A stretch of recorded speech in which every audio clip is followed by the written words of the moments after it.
Now Farrar tries to give him some breathing room, and he's going to take a shot deep downfield, and open is Bernard Berrien, and the former Bear will go 99 yards for a touchdown. Manning on 3rd and 10. He fires, and the catch is made by Cruz, who breaks free. One man to beat. Victor Cruz down the sideline. 99 yards from Manning to Cruz. Wes Welker pulling away, and he ties an NFL record with a 99-yard touchdown. Andre Davis, and Davis will score 99 yards. Wow.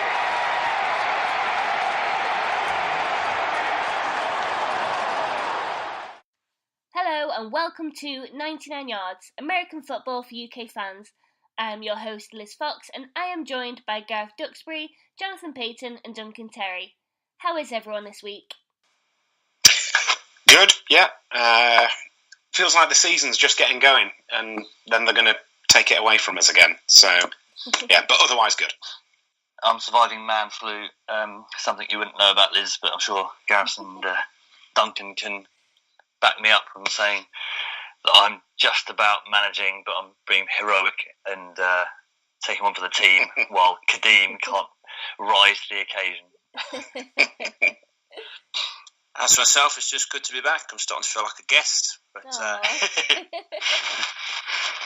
To be honest, Duncan, you are one of the people who really pushed to make this podcast happen, and here we are, so you should be proud of that fact. Right, let's get started. In this week's podcast, we'll be talking about next generation quarterbacks, Roger Goodell's contract extension, and the future of Thursday night football. But first, we need to talk about the fact that Buffalo Bills have benched Tyrod Taylor in favour of rookie Nathan Peterman. The decision by coach Sean McDermott comes after the fact that they lost their two last games by a combined 50 points, including the 47-10 home loss to the Saints, in which Taylor threw for 56 yards. What do you think to McDermott's decision? Is he making a mistake by putting his trust in Peterman?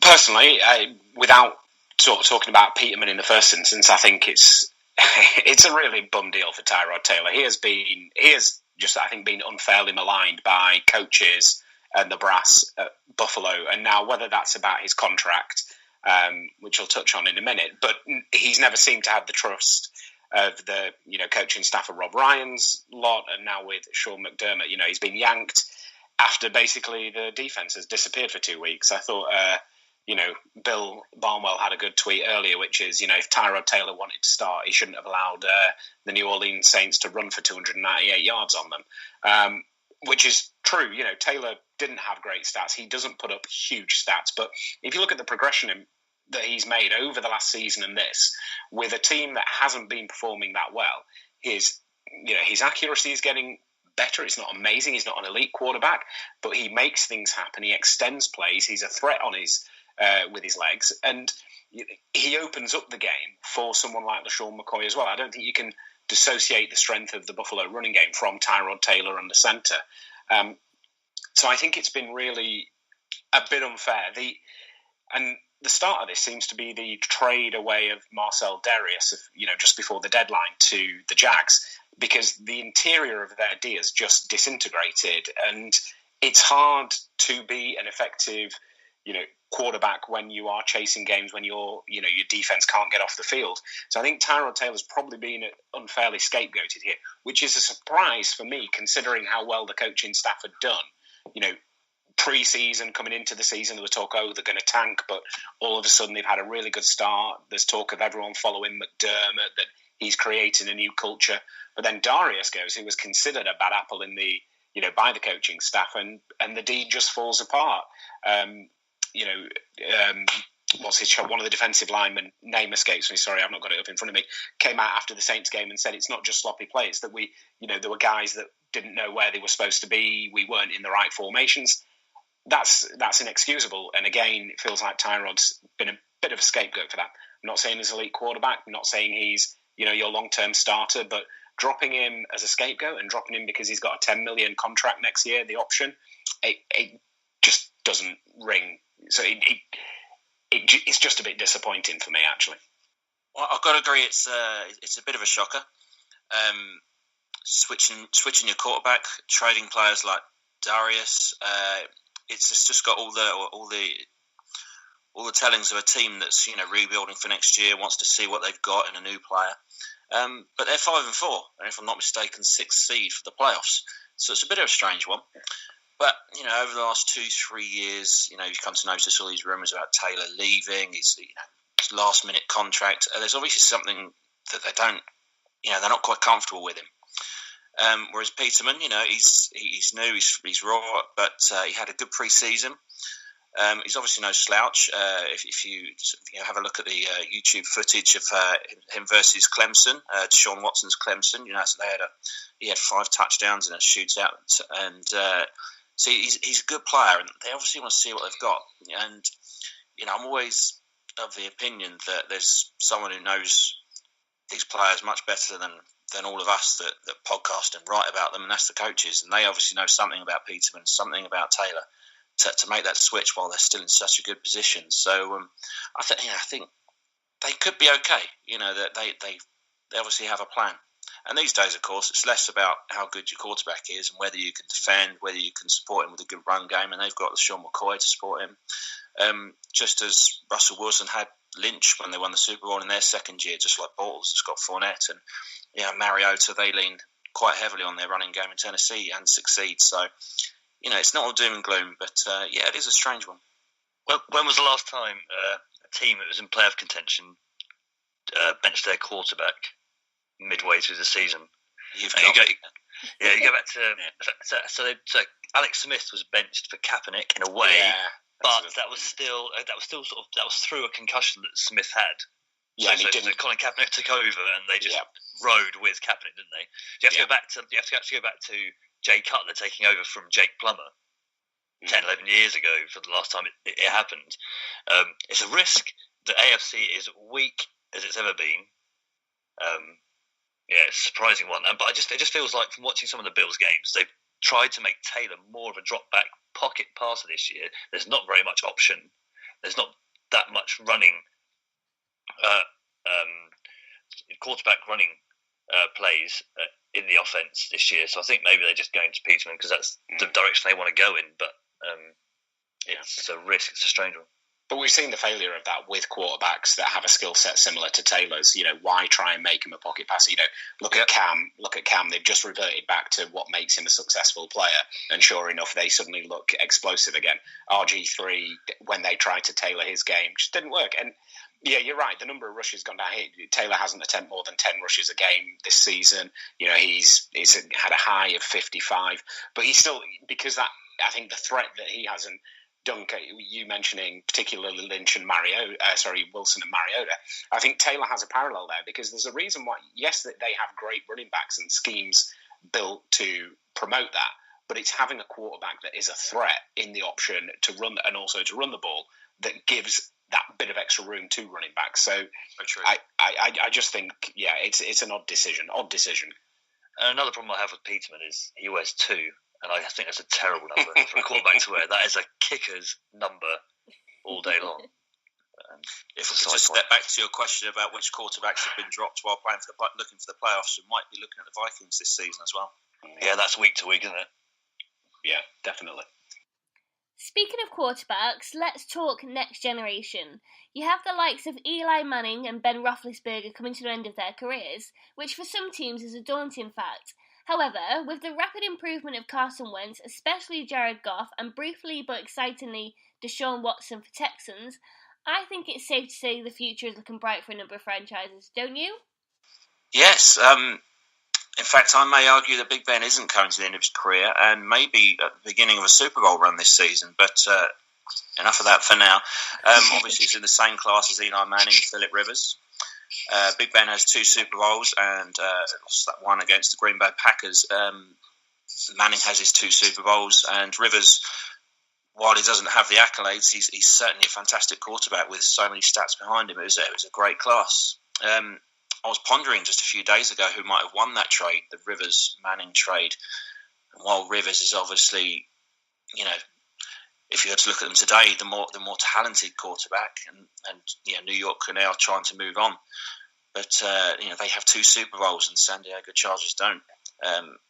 they've got Antonio Gates with his record, but what does that mean at the end of the day for in the grander scheme? It was a strong year, wasn't it? Everyone's looking at the new class as kind of comparing that to that year. I think when you look at before the season and before we knew what was going to happen with our week 10 retrospective glasses on, there was a lot of there aren't enough good quarterbacks. It's the depth of the position. Everyone's going to tank for 2018 because here's the next great class that's coming out, akin to 2004 when you had these just elite talents. But where we sit now, we're seeing the progression not just of rookies but also of the younger guys coming to the fore, and I think that has been highlighted. Although Roethlisberger's on arguably the most complete roster in the league, he hasn't performed as well. His continual Brett Favre-esque "I'm going to retire" talk is tedious at best. Eli Manning he's not hiding his deficiencies anymore, and without OBJ, that's true. And Rivers is getting more petulant than ever, even though I love him as a player. But someone put on Twitter the other week. He says, "Why does it feel like the 2004 class is like 10 years older than the 2005 class?" Because no one talks like this with Rodgers and Alex Smith. Exactly. It's sort of like with Manning and Roethlisberger and Rivers. You think if they all retired at the end of the year, you wouldn't be surprised. It's just exactly. And then I think obviously Carson Wentz, Jared Goff, and Deshaun Watson have had electric seasons. Derek Carr's not been great, but he's a franchise quarterback, and when fully healthy is an elite. Has the potential to be an elite player.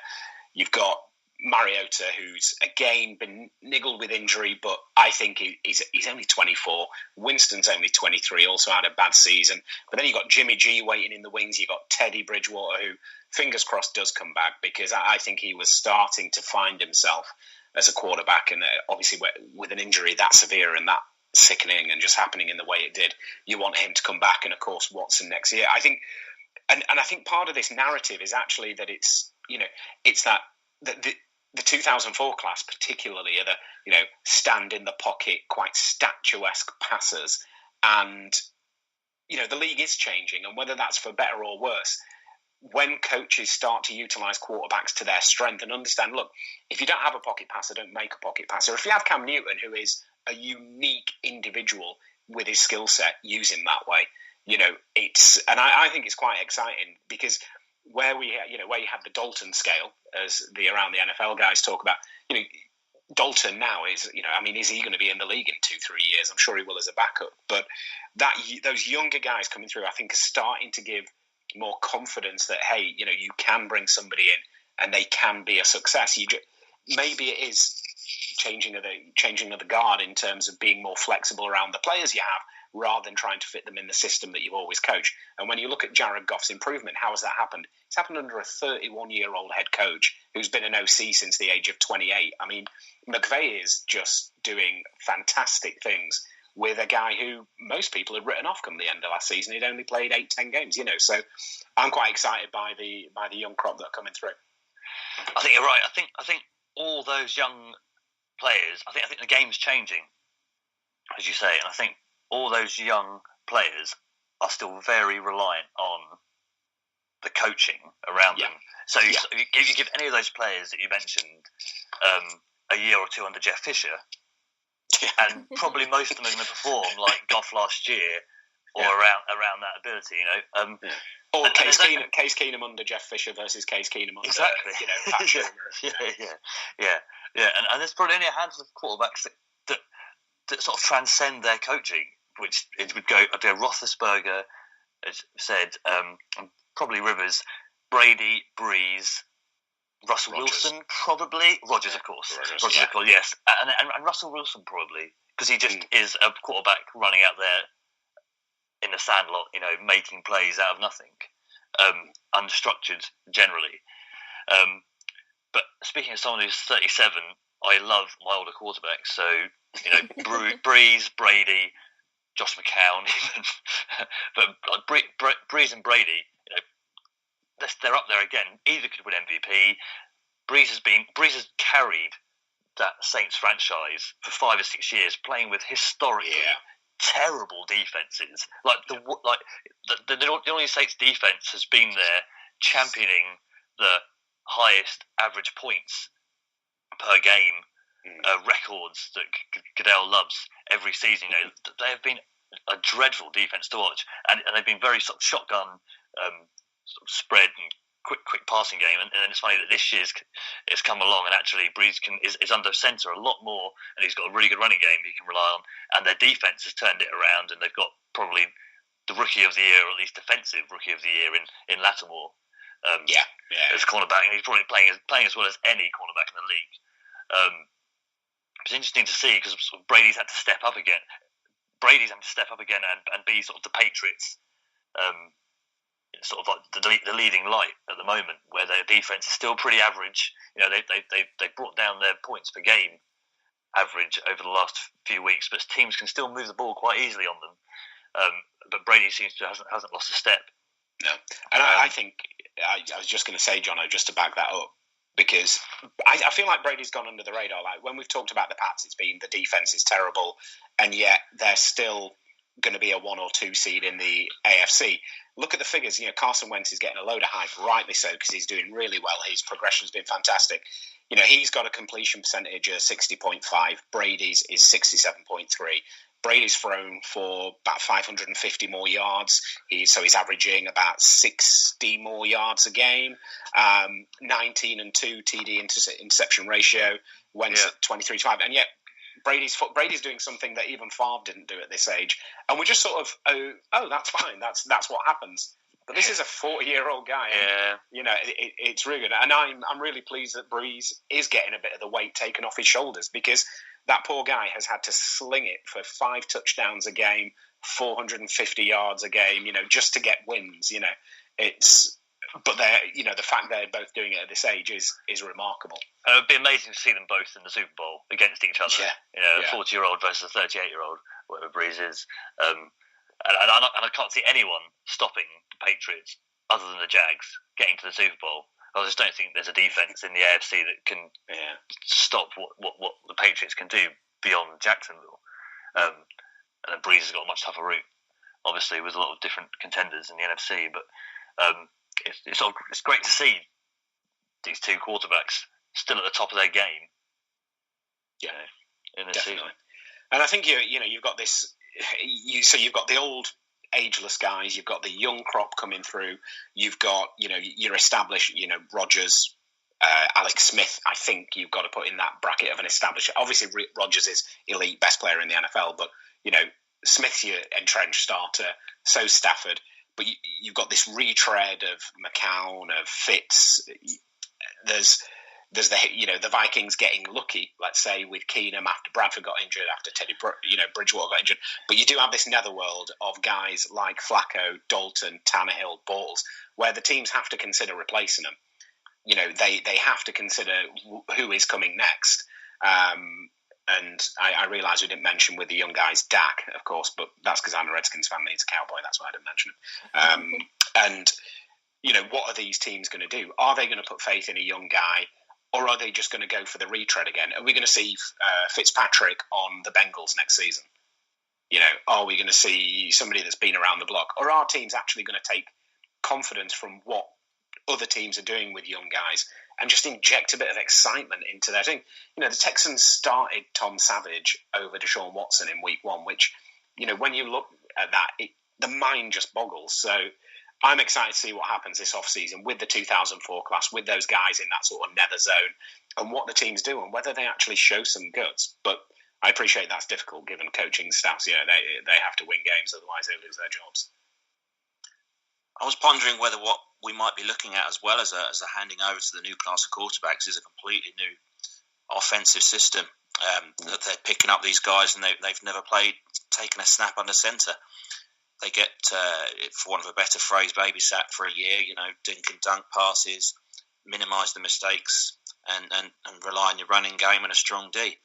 The college spread offense is really infecting the game right now, and it's changing, and it's in some ways it's exciting, but the old class, it's a different world now. Another piece of news that has people talking is the renewal of Roger Goodell's contract that expires after the 2018 season.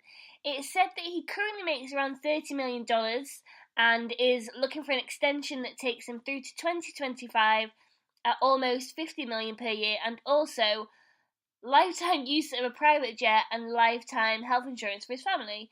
Now, some of the owners across the league are opposed to this, as they feel it's bad timing with declining ratings and complaints from sponsors over players kneeling during the national anthem. What are your thoughts? Does Goodell deserve the extension, warrant the increase, or is it time to look for someone new? I think the problem is there isn't really anyone new ready to take over. So I think that's why the compensation committee are quite keen on tying this up. The thing that sort of drives Goodell's goodwill amongst the owners, the thing that that a lot of the owners see as the success of his tenureship is that last CBA that's run 10 years, was it 2012? 2011, Yeah. 2012. Yeah. They put in place, the one where the Players Association gave up a lot to the owners, won back a good chunk of money, revenue share. They got a lot of things they wanted out of the owners. They managed the spin pretty well as well, even though it was the owners that were locking out the players. So I think that the increase in revenue has gone from like 6 million to 13, I think, over Goodell's time as well, has won him a lot of goodwill. Obviously, he's handled a lot of things badly, or there's been a lot of mismanaged issues in the front office of the league. So Bountygate and Spygate and Deflategate and Ray Rice. Ratings are starting to decline now. All television is declining, with millennials just watching on demand and Netflix and stuff, and viewing habits changing. But that combined with the protests as well, and Goodell doesn't seem to really have any answers to it. So I think that's why someone like Jerry Jones has just said, well, obviously the reason that it started it off is because Ezekiel Elliott was then given this six game suspension, but the other stuff has probably played it onto Jones's mind that hang on a minute, let's just look at this again as to what we're offering Goodell. And fair enough, Goodell's starting from a negotiation point, so he's come out and said 49.5 million. As if people won't realise that's 50 million essentially. Yeah, £19.99. Exactly. Yeah. So I mean, I'm not a fan of Goodell at all. But I'm not a fan of Jerry Jones either. To me, they're both almost cut from the same cloth. They'd monetise their own mothers if they could. They're all about the money. They're all about the view. I think someone asked when Jerry Jones was having his Hall of Fame induction, what's he most proud of? And it wasn't anything about the Cowboys or the tradition or the way they won Super Bowls. It was how they'd made the NFL the most watched thing, or the amount of people that are interested in the NFL. That's what he was sort of proud of. But it's all about increasing revenues, and Jerry Jones has got his fingerprints all over. The Chargers moved to LA, which looks like a bit of a disaster, and the Rams controversial moved to LA, and the Raiders moved to Las Vegas, and the new stadium in Santa Clara as well, which is another mini disaster in itself. Because he's all about and Jones is big behind international expansion and London. Potentially putting a franchise in London, not because there's necessarily the fans are there to demand it, because commercially it makes sense. He probably will be pushing Shad Khan to move Jacksonville over to London, because commercially that makes much more sense. You get much more money out of the London market than you can Jacksonville market. And the same, Jones was banging on to Mike Brown at the Bengals to monetize his stadium name. Stop calling it after your dad, Paul Brown. Like, give it some faceless, horrible corporate name so we can make some money out of it. And it's everything that I hate about the NFL. Like Jerry Jones sort of seems to be behind. Where was the Super Bowl? What stadium was the Super Bowl held in last year? NRC? I don't even know. Stadiums have got no name, no soul to them anymore because of like owners like Jerry Jones who just want to monetize everything. Everbank Stadium, Bank of America Stadium, AT&T Stadium. I struggle to tell you where these what teams play in these stadiums. So it's quite funny they're suddenly finding themselves at loggerheads, Goodell and Jerry Jones sneaking things out in the media about Goodell's contract requirements, or getting the Papa John's CEO to moan about the protests and the NFL not doing enough to make sure players are all standing over the anthem. It's a funny one, and I think it'll still have.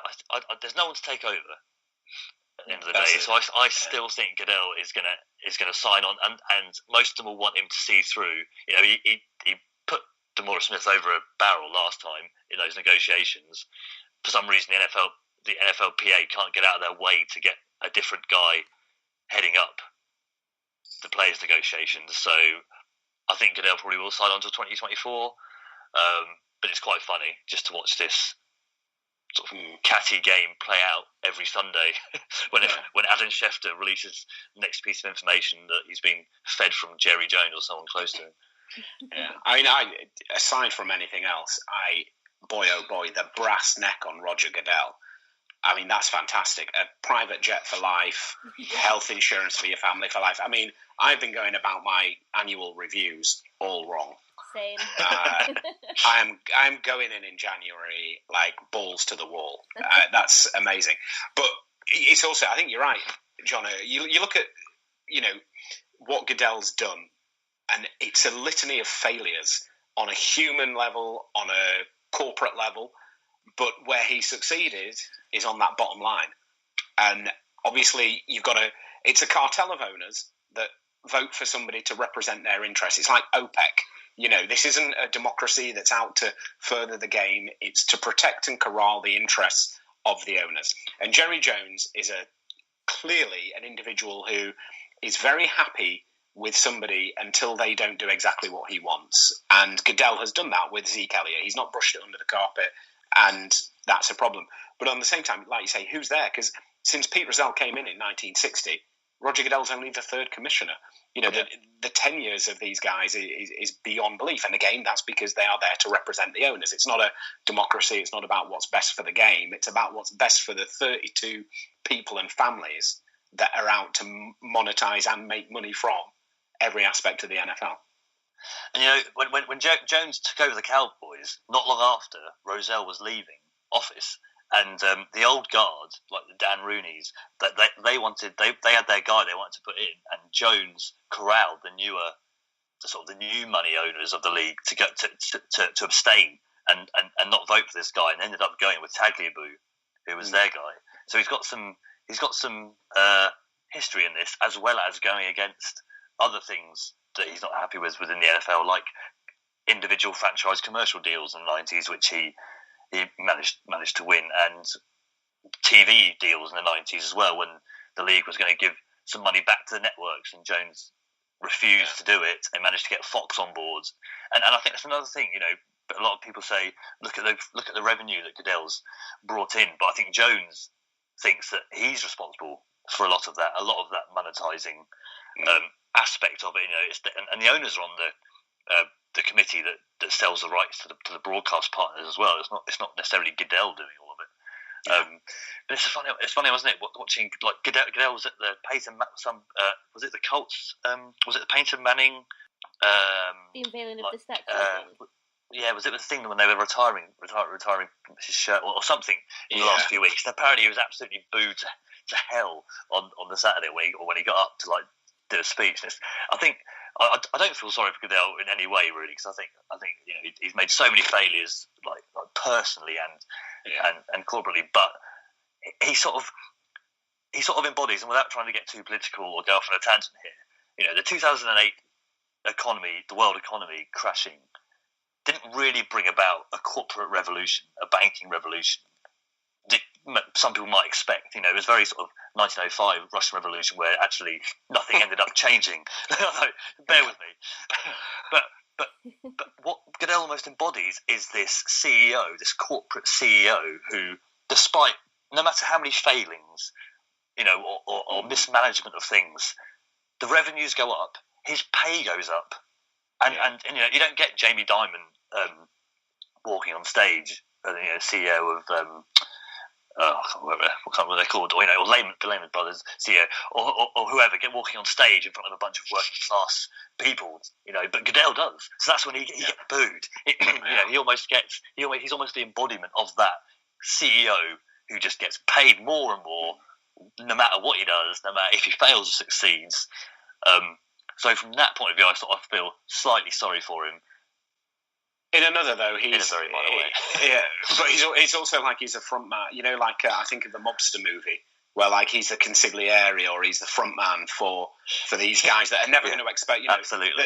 The owners are never going to expose themselves. The heads of the families are never going to expose themselves.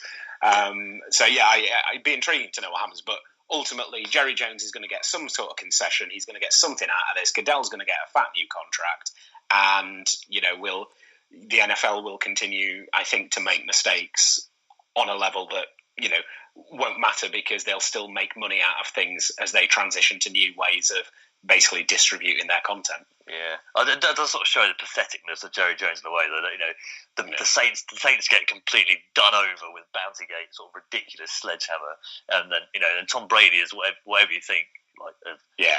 Deflated. Like it was pretty tenuous stuff, and he gets done, and like Jerry Jones is still happy with Roger Goodell. And then all of a sudden he goes after his running back, and it's like, whoa, no, you don't. First he came for the Saints, I said nothing because I wasn't a Saints owner. Then he came for the Patriots. I said it's on the page, and then he came for me, and then there was no one left to speak up for me. It's just classic. That sort of classic thing, isn't it? Never mind.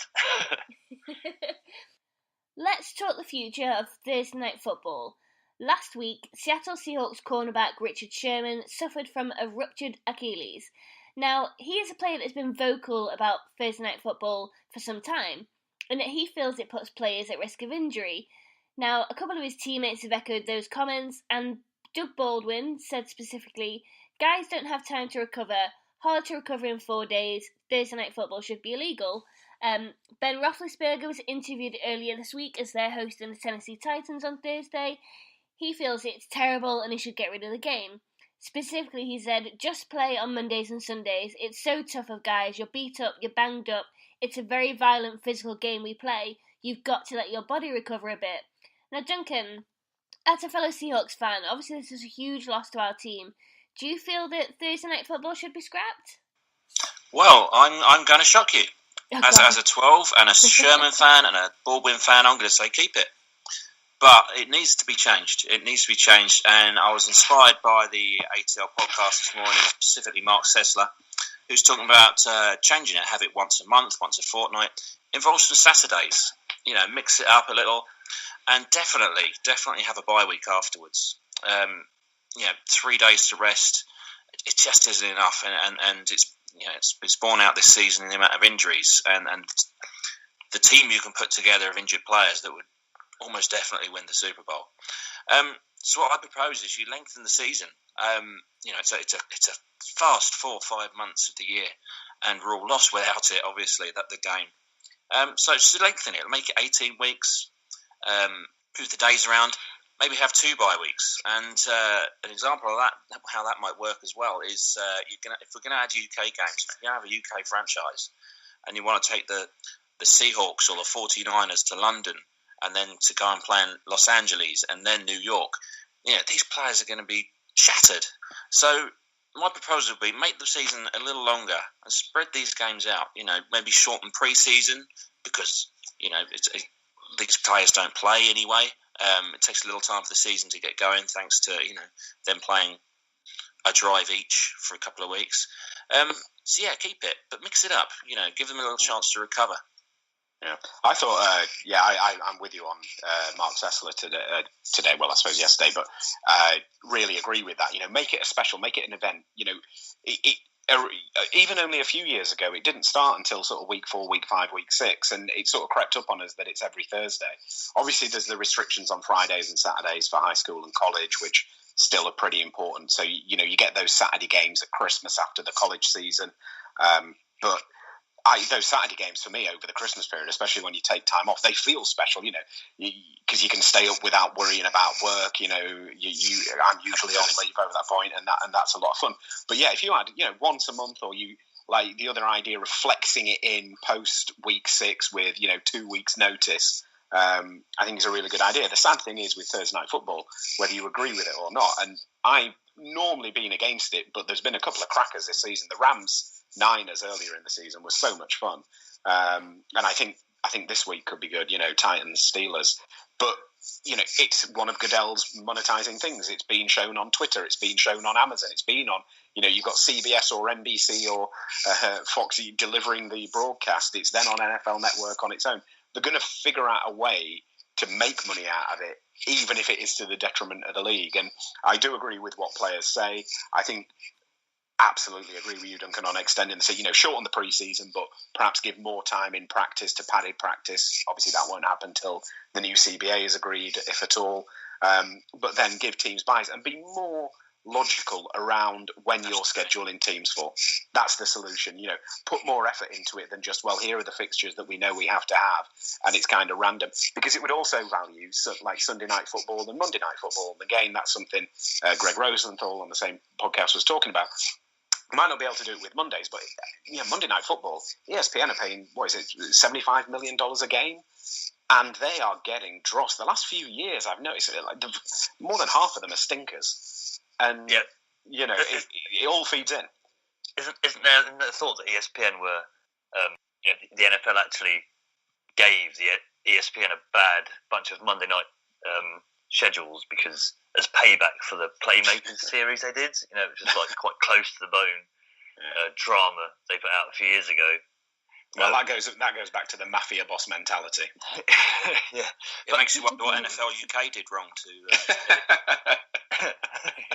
Yeah, but it's hard to schedule. But another problem with the whole parity thing, and I only think parity really exists in the NFC. But another problem with it is that you schedule games for next year on the performance of this year, and I was saying that the Raiders were a bit overrated before the season. I thought the Dolphins were as well, but they went big on those two teams. They obviously went in on the Giants as well. So then you end up with these Thursday, well, not really Thursday, but the Monday night games and Sunday, with teams that aren't performing so well just because of the nature of the league. And it was weird, isn't it? Is it week 12 that they've decided not to flex in the Rams Saints game, and they're going to stick with Steelers Packers because they're so desperate to try and keep ratings up. They think it's better off putting what might be a bit of a stinker of a game just because of the following those two teams have. Yeah, the Sunday night. That's exactly yeah. So Brett Huntley getting decimated by a swarming Steelers D. Really fantastic. That was a weird decision. But I mean, of course, it makes so much sense just to extend. Even if you want to keep Thursday night football, just extend the season. I'll give you an extra week broadcasting window without asking the players to play an extra game. Therefore, going against all your pretense of caring about player safety. Although that wouldn't still fix the international problem, which might be fixed by a 17th game. But you see all the injuries and you think, can they really have a 17th game, a real game, without, season feels long enough as it is. So, but I think that comes back to the preseason and the training schedule under the CBA. If you have more time in pads, guys, acclimatizing more, training more, rather than having to learn on the fly on the field, you may see fewer injuries. I think there are ways to mitigate that slightly longer season by how you approach the preseason, because you need to do away with that sense that because of the training schedule, the first 10 weeks of the season are the first 4 weeks of the season are preseason anyway, because that doesn't help. So I think there's ways around it, but obviously none of that's going to get solved until the next CBA. Well, my biggest concern this off season is going to be, one of the things that frustrates me about Goodell is he's so knee-jerk and he's so offense obsessed, and just if we try and get some extra protections for quarterbacks past, treating them like a punter or something, even when they're outside the pocket, which would only have potentially saved Aaron Rodgers. The rest of that big injury list you keep seeing passed around, it was all freak injuries in one way or another, especially Deshaun Watson's, for example, or even JJ Watt. So, what do we think of Skycam changing the conversation a bit? NBC are going to go for the Madden camera view, aren't they? Thursday night. I must say, from what I've seen, I don't know about you, Dunk, but I liked it. I thought it really opens up the game for the viewer that wants to see more than just what the quarterback's doing. Yeah, I mean, I think they used it a little last week's Seahawks game. We're watching a few of the opposition. Yeah, they did a little bit behind. And I must say, when I book tickets for Wembley or Twickenham, I'm always behind the quarterback. I think that's a great seat. You can see the plays unfold. You can see which ways the wide receiver's going. Who's blocking who. It's a lot clearer than the side-on view. So I'm just going to keep an open mind. Yeah, I like that. When I see it live, I actually prefer to be behind, watching them go up and down the field as opposed to across. The only problem is with the Sky Cam is that you see the line and you see the tight ends, but you don't really know what's going on the outside of the wide receivers. You don't really know who's in the game from the wide receiver point of view, or how they're necessarily manning up, the defense manning up. Another negative thing is you can't. It's harder to see the distance that someone's going. So like on third, where the first down marker is. So from a quarterback's position and the lanes that the running backs running through, and how the line plays working is great. Yeah. But it's it's give and take, isn't it, a bit, I suppose. But Jonno, you've talked often about this quarterback friendly, just chucking it to wide receivers. That's not what we want. You've got Dunk, who's an O-line geek. You've got me, who loves linebackers. You've got you as a purist. This is our camera angle. Certainly is. Yeah, get the quarterback under centre. Yeah. Let's get some running backs running downhill through the blocks. And finally, let's look at the Sky coverage for Sunday Night Football. At 6 p.m, it's LA Rams at Minnesota Vikings, and at 9 p.m, it's Patriots at Raiders, live from Mexico City. Will you be watching these games, or will you be watching another one? So, I won't go on too long, because it's been a great but ranty episode so far for me. But I think Rams Vikings is the match of the week. Such a game. Such a game. So people are going nuts on Twitter the fact that Sky aren't showing Red Zone. I know, it's like on Sky Mix until 8. Watch a game. Watch a whole game. It's not like they're showing Jacksonville, Cleveland. They're showing the Rams Vikings. Yeah. The Vikings. We had the Case Keenum conversation in brief earlier, but I thought last week, and I put it on Twitter, I thought the Washington game for the Vikings game for Washington last week was make or break. And losing that was tough. The scoreline doesn't reflect that. Come this late second half, we were behind. And Case Keenum was, there were two stupid picks, but he was on a dime. Stephon Diggs and Thielen looked great. Latavius Murray looks like he's got burst. He seems to throw. He's got a real touch on his pass. Like, he's not got a great strong arm, but he's got a real touch on it, doesn't he? Yeah. If it's a well-schemed play, he seems to execute it. And I love Zimmer as a coach. And that I thought Everson Griffin being out, I'm fantastic, but they were still, they're getting pressure. I love Harrison Smith, Xavier Rhodes, Eric Kendricks, Anthony Barr, 4 of my favourite players to watch. Hear the passion. No, I do love the Vikes, but I'm also in on the Rams. Wade Phillips, guys on D, McVay, Washington former OC. So I'm really excited about that. I'm going to be watching Sky for that. I think New England Oakland is probably the pick of the afternoon games for me, and I will watch it. It's nice to see Mexico City, another international series, and I don't know. Although the Pats are good and I respect them, I kind of want them to lose, just because, like I say, I've said before, late era Fergie Man United. Just okay, I respect you, but I don't want to see you dominate all the time. I think a good selection. I mean, the Rams Vikings is game of the week, isn't it? I think, but. It's almost a bit of a throwback game in a weird way to the 70s or something. These two teams were sort of really quite dominant at the time, and they had great defenses. And again, they've got two great defensive minds, Zimmer and in Wade Phillips. So, excuse me, man. But again, but it's really interesting because you sort of feel that these two quarterbacks could at any minute. Sort of suddenly blow it for their teams. Goff's been great, but it's all very schemed still. So the Rams' offense really does still run through Todd Gurley. No matter how many yards Goff might put up, it's still it's a very run first, Gurley first offense.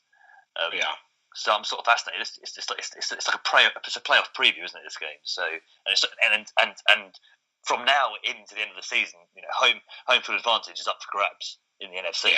Absolutely. So all these games are 6-pointers, to use a football phrase. So yeah, it's going to be a great game. And I don't understand why people want to watch Red Zone instead of this.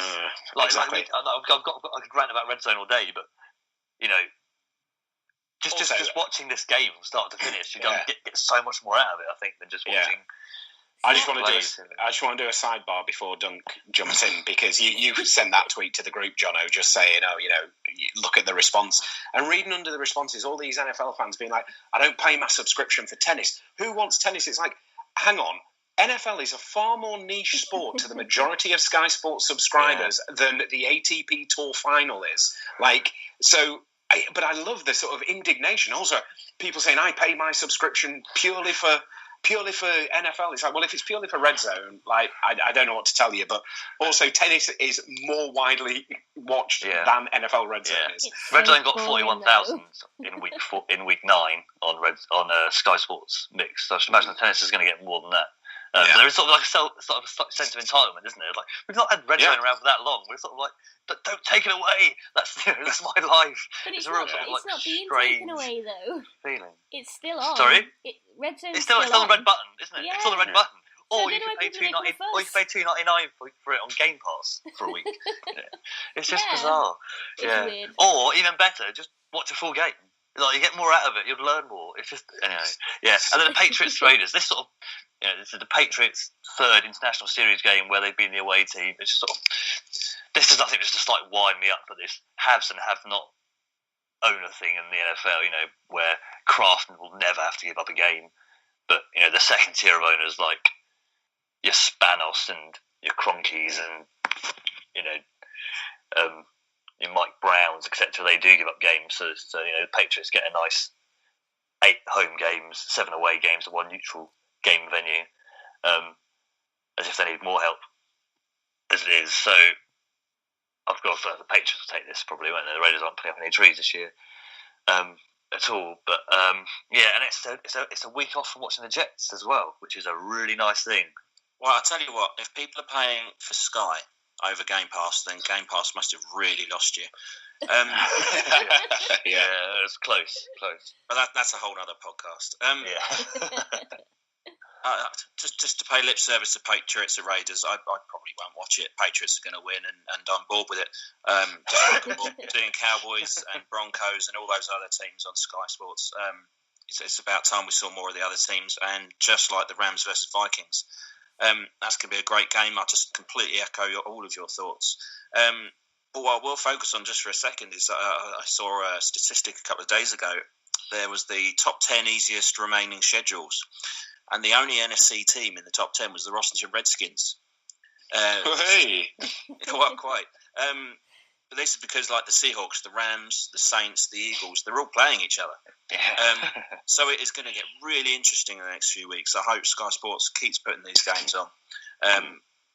And if you ask me, keep it off the prime time because I'll be in bed.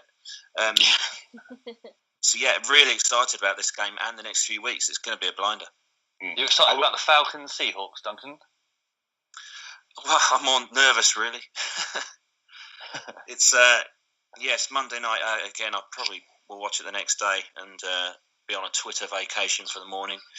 But just nervous. We've got Byron Maxwell now. Jeremy Lane's our second cornerback, and he scares the out of me. It's going to be interesting. It's going to be different. We're not the team we were a few years ago. I don't know what's happened because we've got some stars. Shaquille Griffin looks like he could be the man, though, doesn't he? Griffin is a player. Great. There are frustrating times where you just wish he'd put his arm in the air to stop a pass. But he's going to come on great. The defensive line is strong, but they're strong, and both teams are on a weird season. It could go either way. It really could. I would not put money on that game. Okay, so before we end, I'd like to ask a favour of our listeners. If you leave us a review via iTunes or Spreaker, whichever form you listen to our show through, if you screenshot your review and then tweet it to us at 99 Yards, we will enter you into a prize draw, and the winner, along with the prize, will be announced on Friday the 1st of December. That's all. I know. You don't want the prizes yet. You don't want the prizes. Can't possibly say what it might be. It could be an evening with the four of us, which nobody would want to win given our ranty ways. It's a JJ Dolphins shirt. Rio's giving it back. He doesn't want it anymore.